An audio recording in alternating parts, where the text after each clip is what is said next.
നാളെ ഓഗസ്റ്റ് 16, കർക്കിടകം 31. ഒരു മാസമായി നമ്മളുടെ കേരളമാകെ പാറിപ്പറന്ന് രാമകഥ പാടിയ ആ ശാരിക പൈതലിൻ്റെ ദൗത്യം ഏതാണ്ട് പൂർത്തിയാകുന്നു. നാളെ പട്ടാഭിഷേക ദിനമാണ്. ആ ഭാഗം നമ്മൾ വായിക്കുമ്പോൾ നമ്മൾ അതിനുചിതമായ രീതിയിലുള്ള ഒരു ഒരുക്കങ്ങളും നടത്തണം.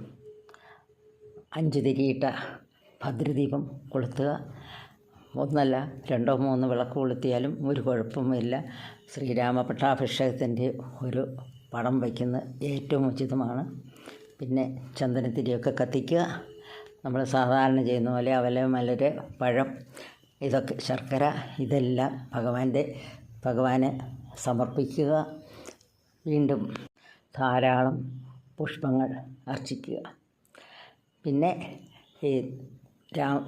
ഇത് വായിച്ചു കഴിയുന്നതോടുകൂടിയിട്ട് പട്ടാഭിഷേകമല്ല, അതിന് ശേഷവും നമ്മൾ വായിക്കുമല്ലോ. പട്ടാഭിഷേകം കഴിഞ്ഞാൽ ഇത് പിന്നെ രാമരാജ്യം, അതിനുശേഷം രാമായണത്തിൻ്റെ ഫലശ്രുതി, ഇതുകൊണ്ട് തീരുകയാണ്. ഇതെല്ലാം വായിച്ചു കഴിയുമ്പോൾ നമ്മൾ സമർപ്പിച്ചിരിക്കുന്ന പദാർത്ഥങ്ങളൊക്കെ എടുത്ത് നമ്മൾ ഇന്ന് ചെയ്യുന്ന പോലെ എല്ലാവരും കൂടി ഇരുന്ന് സന്തോഷത്തോടു കൂടി ആ പട്ടാഭിഷേകം നമ്മൾ ആഘോഷിക്കുന്നു. പിതാവിൻ്റെ ആജ്ഞ അനുസരിച്ച് 14 വർഷം വനവാസത്തിന് ശേഷം നമ്മളുടെ ശ്രീരാമചന്ദ്രൻ പത്നി സമേതനായി ലക്ഷ്മണകുമാരനോടുകൂടി രാജ്യത്ത് തിരിച്ചെത്തിയിരിക്കുകയാണ്. ഇവിടെ വന്നു കഴിഞ്ഞപ്പോൾ എല്ലാവരും ആ രാജ്യത്തിൻ്റെ അധികാരം ഏറ്റെടുക്കാനായിട്ട് അദ്ദേഹത്തോട് അപേക്ഷിക്കുന്നു. പക്ഷേ ആദ്യം അത് ആവശ്യപ്പെട്ടത് കേകയപുത്രി കൈകേയിയാണെന്ന് നമ്മൾ ഓർക്കണം. എന്തായാലും ആ ആഗ്രഹം അദ്ദേഹം സ്വീകരിക്കുന്നു.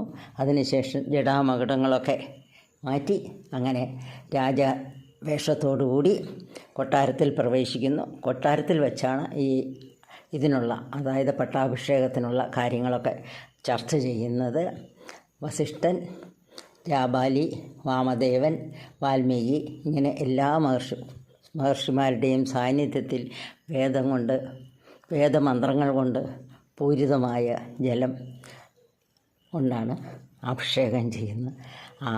ശ്രീരാമ പട്ടാഭിഷേകം ധർമ്മത്തിൻ്റെ വിജയമാണെന്ന് നമുക്കൊക്കെ അറിയാമല്ലോ. രാമോ വിഗ്രഹവാൻ ധർമ്മ എന്നാണല്ലോ. അപ്പോൾ ആ ധർമ്മപുരുഷൻ്റെ പിന്മുറക്കാരായ നമ്മൾ എല്ലാവരും ആ സമയം വളരെ സന്തോഷത്തോടു കൂടി ആചരിക്കുക. നമ്മളുടെ കുടുംബങ്ങളും ഒക്കെ